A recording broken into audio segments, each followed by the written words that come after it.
இது கூட்டுத்தொடர் வரிசை கிளாஸ் 10ல் கூட்டுத்தொடர் வரிசையை பற்றி பார்க்க போகிறோம். இப்போ கூட்டுத்தொடர் வரிசை அப்படின்னா அதோட பொது வடிவம் எப்படி இருக்குன்னா A plus D, A plus 2D, A plus 3D and so ஒன்று போய்கிட்டே இருக்கும். இது மாதிரி இருக்கிறப்ப இதில் முதல் உறுப்பு இருக்கு இல்லையா, அந்த முதல் உறுப்பு வந்து ஏ. பொது வித்தியாசம் அப்படிங்கிறது டி.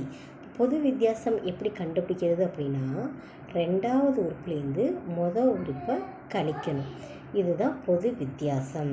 இப்போ கூட்டுத்தொடர் வரிசையில் பொது வித்தியாசம் கண்டுபிடிக்கிறது D equal to T2 minus T1.